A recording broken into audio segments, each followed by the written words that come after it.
Yeah, yeah, yeah. I'm still here after all these years, after all these tears I shed.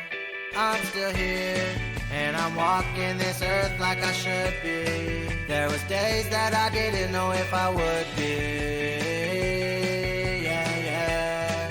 Now I stand tall with my feet in the ground and my head in the clouds. 'Cause I'm still here like I should be. Yeah, yeah, like I knew that I could be.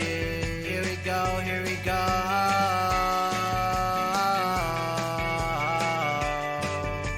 I'm still here.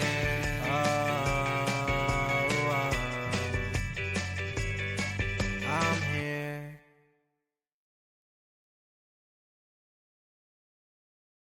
Welcome back. Welcome home. Thank you. Wow. It's been a whirlwind. Yeah, I just got back from San Antonio. What was in San Antonio? The San Antonio Breast Cancer Symposium. Cool. And it only took me 27 years to get there. Why is that? I think it's a lot of things. I thought that it was probably really sciencey and research based, and Which it was, which it is. right? Okay. Yes. Yeah, okay. But also I just didn't know what I would get from it necessarily. It's the kind of second week of December, which is really bad if you work in education. So there was a lot of years that I really just couldn't consider getting there.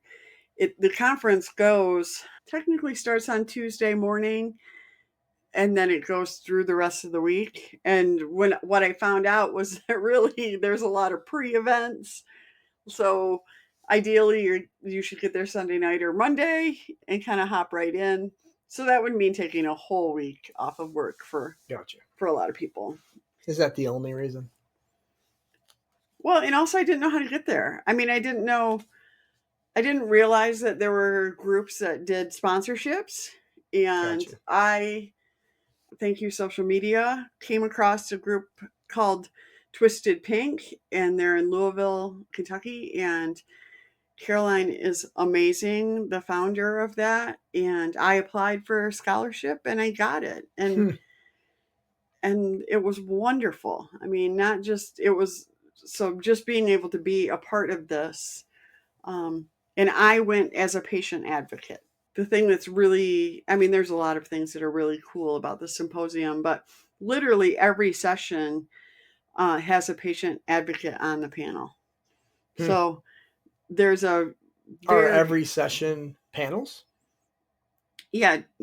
Oh. There's like a moderator. It might vary how many people are talking in a session. But there's generally a moderator, there's a patient advocate, and then there's people that are presenting. Okay. So, and a lot of them are on research and projects that people have worked on. But I guess what I didn't really think about was what else they might be talking about other than just kind of the new drugs on the horizon. And while I appreciate and want there to be new drugs on the horizon, it's not something that I felt like I could really participate in a way that would like make sense, I guess. I get it. So, but honestly, the first session I went to on Tuesday morning, so I flew in Monday, got there. I missed the patient advocate dinner, which I thought I was a little even worried about that. I should back up and say I kind of went into this with no expectations, and just not knowing if I would feel like I fit in, if I felt like I knew what was going on, if I felt included, not included, all of those things. And as I was getting ready to go, I did see there was you could RSVP for this patient advocate dinner on Monday night. And I didn't think I'd be able to get there in time because of work situation. But then I was able to change my schedule, and then the dinner was booked. So I didn't get to go. And I thought, oh, I wonder if that will keep me from, being connecting and being included. Like, is it all going to happen right there? Mm-hmm. And then I'll be like screwed. And that wasn't the case at all. I'm sure the dinner was fun and people were definitely connecting. But what I found is that, especially in the patient advocacy space, people make room for that all week long. That's why They make room for connecting. For connecting. Oh. Like they make a point of it. There's a patient advocacy lounge that's opened every day.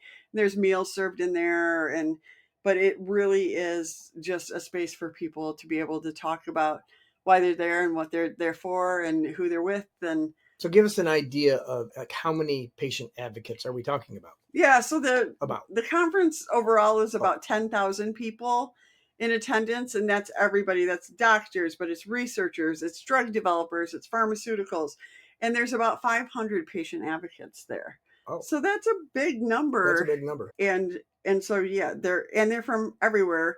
There's 100 countries that are represented at SABCS.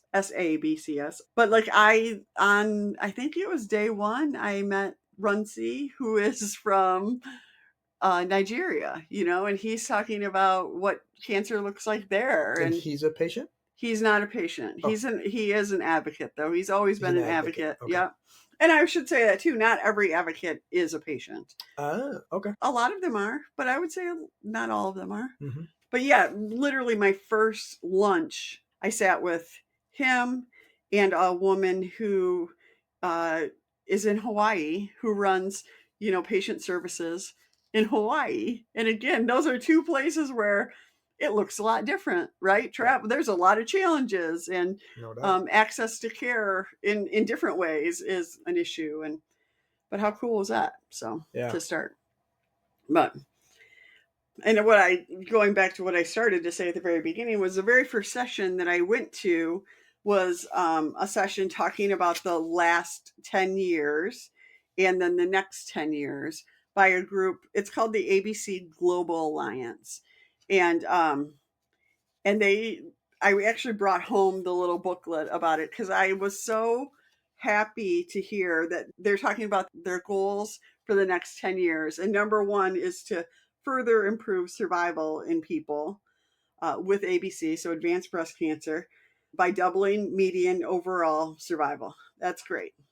But then as you go through their next goals, this is what excited me even more, was it was talking about like optimizing care, improving quality of life, multidisciplinary teams, improving communication, support services, legal rights, financial, like all of these things that I was like, yes, I'm so glad that not just keeping us alive. Yes. Which is important. It is very important. It's funny. I was thinking about this, and I actually kind of started to do a little work on this. Just over the last couple of years, I've thought a lot about how kind of that hierarchy of need, but there's that same hierarchy in cancer, right? Mm-hmm. Where of course it's first survival and being able to just function, but then it's meeting all of those, what's the next tier of level there and up and beyond that. So I definitely will work on developing that a little bit, but this just really spoke to me in that I'm so glad that we're considering more than just survival. Were you surprised by that? I was. I know, because you went in with no real knowledge of what this was or how it was going to be. And then. Right.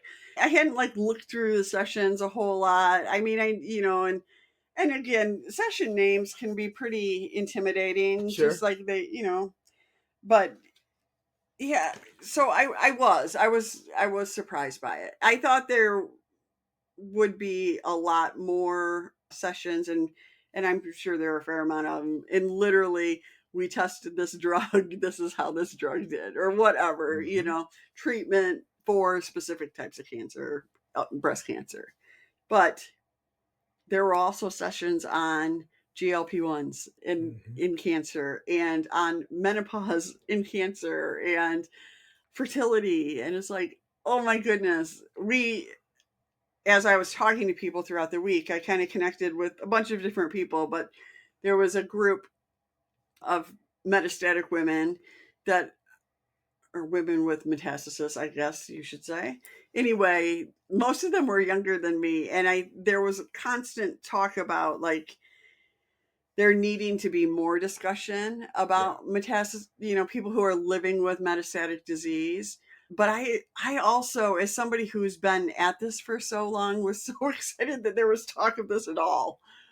We can make ourselves part of the conversation. I think, we're a strong group of people that can do that. But the fact that we are even talking about quality of life issues is really important. Well, not just you guys. That's the thing, is there were sessions on those things there. It's not just the advocates. Right. It's reached a level of, well, somebody's listening, and at least that step. Now, when, hopefully someday you go to this and 50% of it is literally about living with this disease, because we are keeping people longer and longer alive, that it does shift to that. Right. And their quality of life is at a point where they can consider all of these other things, yes. Mm-hmm. So it just was really amazing. The whole thing. Yeah. Do you have any questions for me? No. Okay. I mean, not right now. Okay. I'm more of a follow-up guy. Yeah. Okay.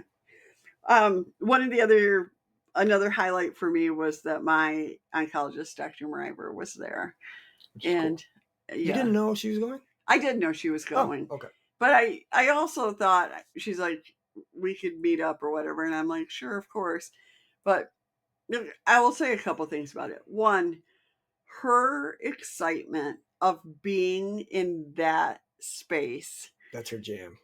Was so cool. And she, just like I was enjoying being in a place where I'm like, these people get me. Mm-hmm. She was the same way. Like, these are my people. We are moving the needle on people living with cancer. And it's so amazing and so cool to see her excitement about it. And just for her, I think there's many days that she is working hard in her lab and fighting for funding and, all of these things to come into a space where she can listen to what other people are doing and respect that and be known for what she's doing as well. And that's not what she's there for, but just to really be in the same room with people who are excited about the same things is really cool. For sure. Yeah.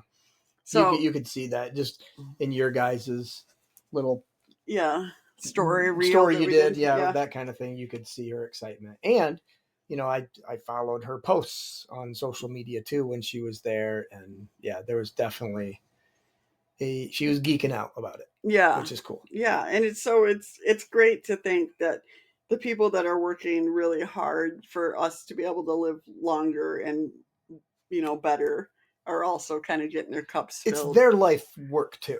It is, absolutely. It's your life work, not chosen. Right. It's your life work, and many people who are listening, because it was chosen for you, as shitty as that is. But in her case, she chose that, not only that line, but then chose to just go all in on it, and has been doing that for many years now. And many people, including you, are alive because of her, and many people around the world are alive because of studies that she's done and advancement. And she's just a pretty cool person. Yeah. And many of the scientists out there, obviously. Yeah. So we spent an hour and a half together. It was on the second day, which was that's the day that the exhibition hall opens up. And the exhibition hall is just crazy. It is filled with vendors, pharmaceuticals mostly. It's kind of hilarious because I was walking in with her. I'd not really even explored it yet. And she's like, let's get a coffee. I like the coffee from Genentech, which literally I think at the end we had counted that 7 different pharmaceuticals or 7 different companies that were there had full on baristas there, with nice drinks. Okay. And even that, I actually have my cookie, but she's like, their cookies are really good too. So these guys all have a reputation for what they're going to bring to the party. There was somebody that was making churros there. There were all sorts of things. There was also salads and acai bowls and all of these kind of just amazing. We're like, okay, That is like no vending place that I've ever been well, to that's in my what life. we were joking around about it too, that we don't see any of this at like a survivorship conference that we go to. So, right? and that, I guess that's my follow up on this, is I'm trying to get a picture of this. I know it's a huge hall. Mhm. I get that all of the major drug companies would be there because it's the doctors, that's who their target market is. Right. But are there vendors for patients there? Yes, there are. In the middle, there's a space for all of the patient advocacy groups. But is there like wig place? Is there because of breast cancer and metastasis? Yeah, not so much of that. I wouldn't think so. I mean, that's not what this is about. No, it's way more. There was a lot of places that were all about like different testing kind of things, like genetic testings and different things like that, but not like that.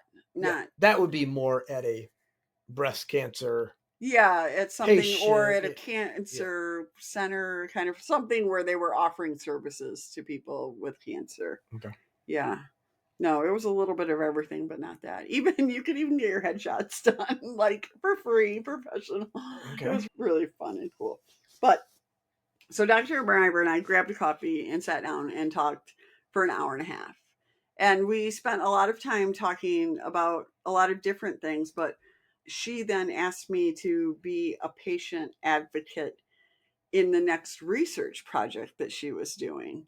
And I guess there's a few things with that. One, it is now very common that as doctors and scientists are doing research, that they would include a patient advocate on the team to, I think, be able to, not that you're necessarily understanding the science, but to be able to relate some things to how that might apply to patients.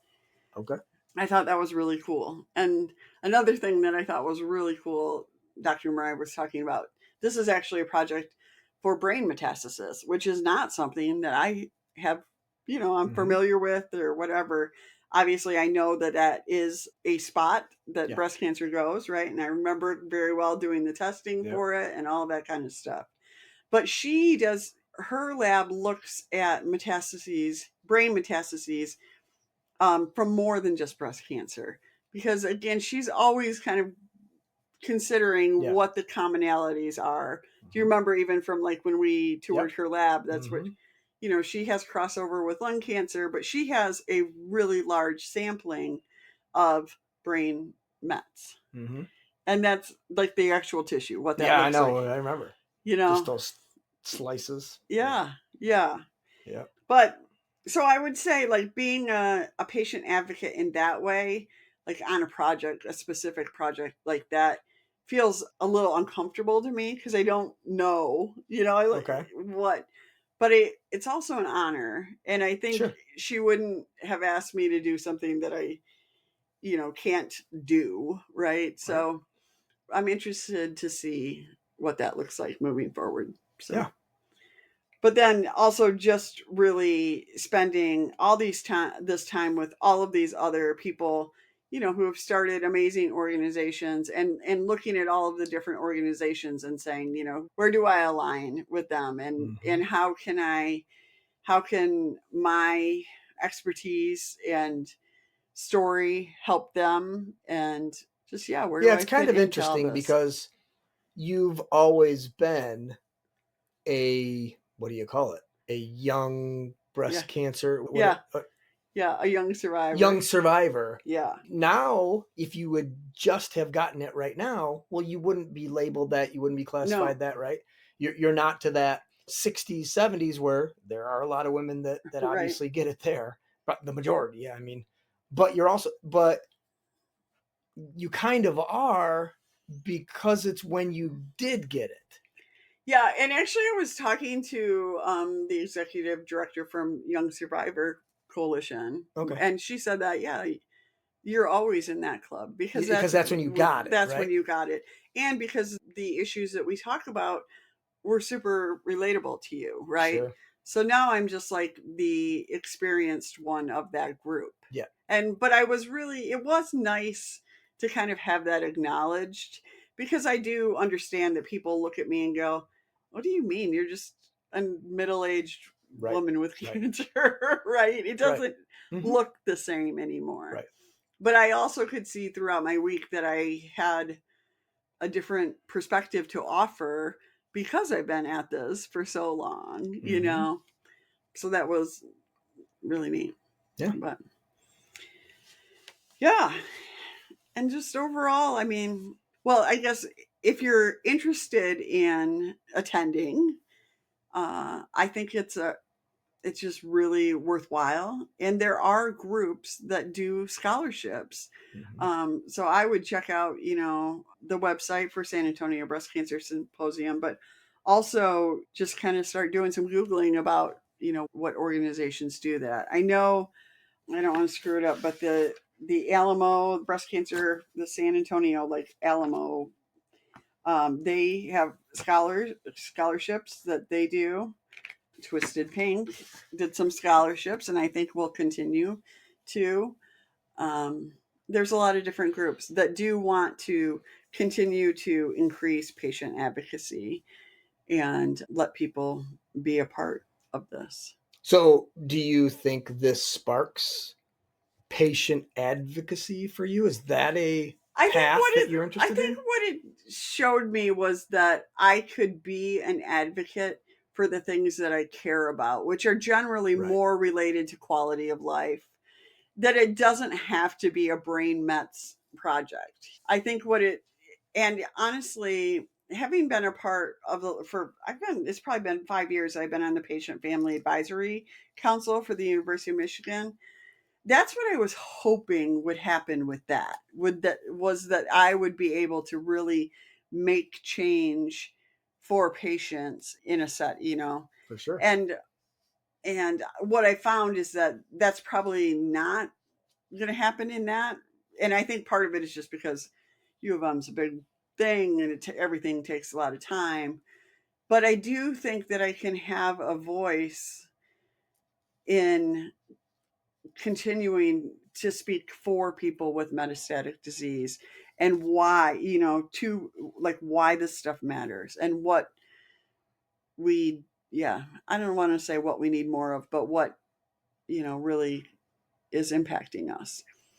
And I know you experienced, I don't know how long ago, I don't know, a decade ago, but you had gone to Washington on behalf of whatever big thing there. Yep. Yeah. And lobbied 22-year-olds, Yes. that kind of thing. And it's ridiculously important. But it's not my thing. It's not That's for how me, you can, and it's it's so like funny. I mean, mine. NBCC, National Breast Cancer Coalition, was at San Antonio, and they are a good organization. Yeah. And I appreciate. I've been through Project Lead. I've been through some of their stuff, but for me specifically, it's not my jam. Yeah. There's a couple things with that. One, they have a line that they want you to say. Like, they've already come up with the wording. That is politics. Which that's right? politics. We need people to do that. Yes, and we very much do. But for me, it didn't feel personal at all. Like, it just... Yeah. It's for you, I think it's much more the living with. Yes. It's not, funding is ridiculously important. And obviously that was, Dr. Mariver's big thing is she can't do it, what she does, without the funding.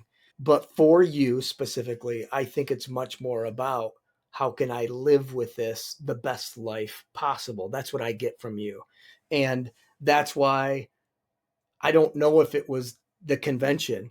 I think it was the people. I agree. Those advocates that you hung out with, Mhm. that you guys bounced things off each other, and it was just affirming that you think that too, and I think It's so funny. I think part of it, like with all of that, I literally remember thinking by the end of the week, and this is the other thing that surprised me, was that I just continued to add more people to that as the week went on. It wasn't like I connected with one person. I connected with 1,000,000 people, and in different ways, and it was all respectful and just so affirming. All of it was. It didn't feel competitive, which sometimes has in the Oh. cancer space before.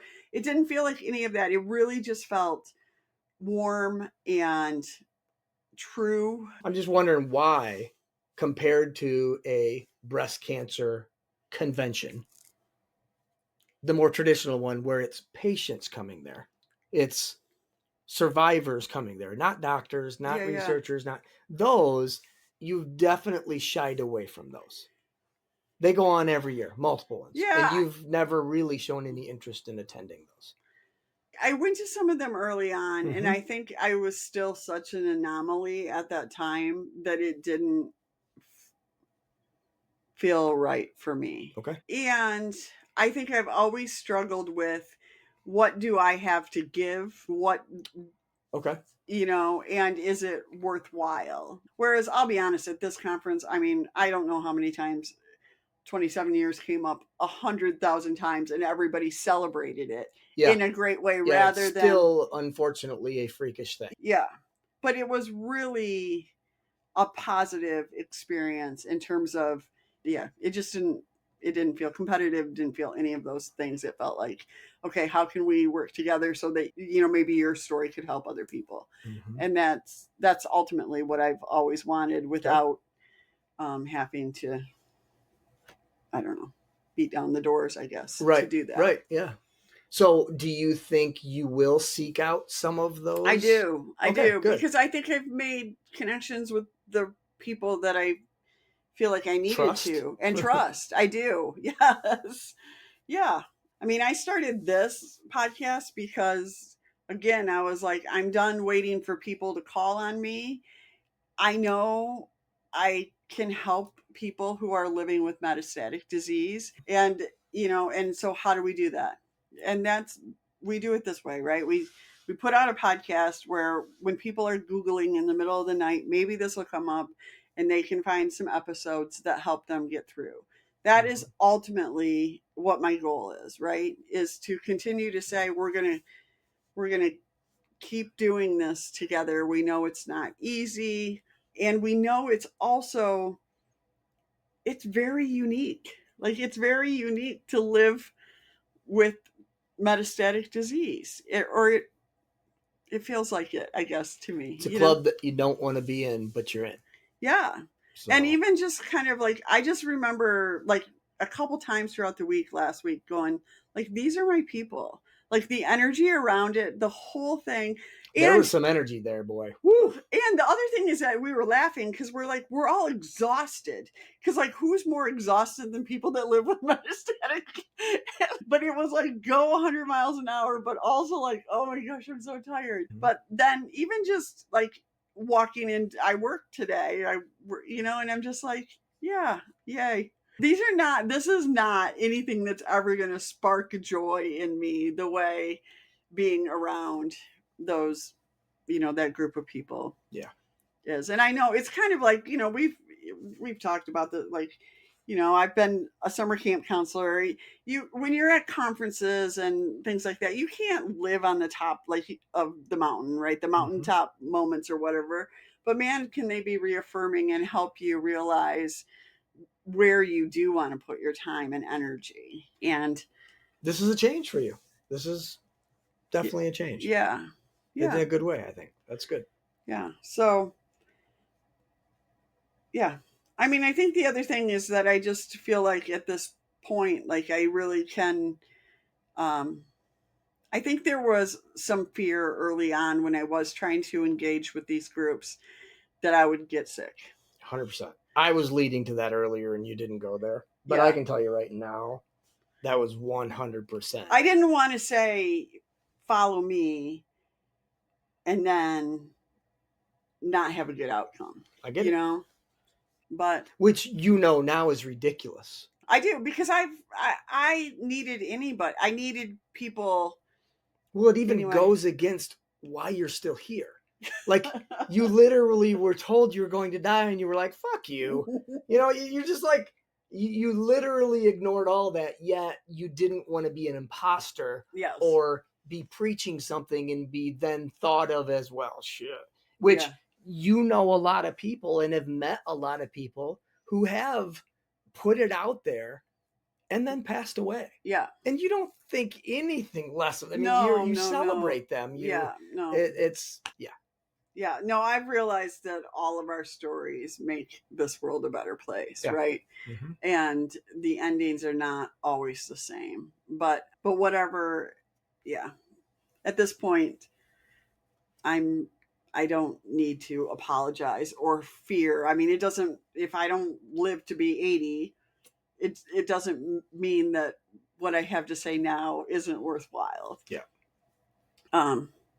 Yeah. Good job, San Antonio. Yeah. And what a cool town. Can we just talk about Sure. the town for a minute?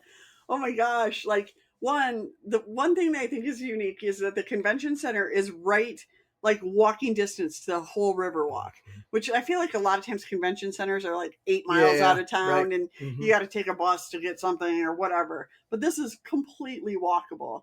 And it just is, it's such a fun town. It felt really safe to me. There's hotels and tons of places to eat, and it's artsy, and the Riverwalk itself is really cool. And of course, being there in December, like it's decorated for Christmas, so there's all the lights going on. Just was really impressed by all of it. I was telling you, I got back and I went to work and I talked to a lady, like, because I'm an OT, I'm talking to an older lady, and I said, "Where are you from?" And she said, "Texas." And I go, "Where?" And she goes, "San Antonio." And I go, "I just got back from San Antonio." And she's telling me, "Okay, you have to eat here next time and here next time." And I was laughing at that. But just really a fun, friendly town with lots of things to do. It didn't seem crazy expensive to me. But yeah, and the Riverwalk's just so cool too. It's kind of like a really huge version of It's a Small World in terms of like the river, and then the boats are kind of going down the river, you know. Fun fact, they built it out. Like part of it is a natural river, and then they built out like canals or whatever. And they did it in a way so that the town wouldn't flood anymore. So they've not had a flood since they've done that, because they can raise and lower so that they can control flooding.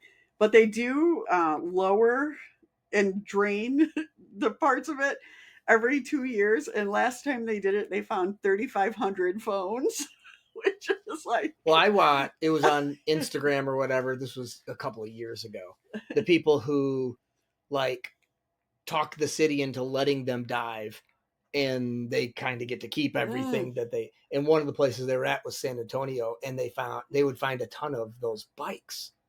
Like, oh yeah, they said they find city bikes. They said they find strollers, they found wheelchairs, like everything. And the city liked it because like they had this basically like barge, and everything they were bringing up was going on, so it was cleaning out their canal. Yeah, so and some of those, they're not super deep, so you wouldn't want like stuff like that scraping the bottom. But the other thing that I thought was really cool about San Antonio is there's a judge that every year on at midnight on Valentine's Day, he'll marry anybody who shows up. And sometimes it's hundreds of people, and then they do a party afterwards, like the whole city. And I'm like, that's fun. It's a great story. Yeah. So, way to go, San Antonio. But anyway, that's what I know about my trip to San Antonio. And I'm really glad I went. And sometimes you do just gotta put yourself out there and see what sticks, right? So, yeah. A lot easier to do that with the support that you got. And being able to do that, yeah, and I mean, but also, yeah. Well, the sponsorship. That's what I mean. It's like huge. Yeah, it was everything, because it's not something that I could have. I mean, I could have probably done it if we really scraped for it, but now I know how important it is, right? And maybe someday we'll be sponsoring people to go. Who knows, right? Like that's definitely could be a goal, right? Yeah. All right. Do we know what we're doing for the next couple of weeks? Are we going? I'm going on vacation. Okay. So Are you going? Yeah. Oh, good. For sure. Good. I think you mentioned maybe doing a podcast from. Well, we did once. Yeah. I would say the chances are not great. I want to. I don't know if I do. I love you guys. But I think we might take a couple of weeks off and then come back in January. We'll see. If there's a new whatever podcast in your feed, it'll show up. Okay. If you're following us, that's the important part. You got to follow. Okay. All right. We'll see you later. See ya. Thanks so much for watching and being a part of our community. It means the world to us. Our goal is always to help as many people as possible live well with cancer. You can help us by subscribing and sharing episodes when you hear of others that could benefit from it. We really appreciate your time spent with us and your commitment to offering hope and inspiration to others.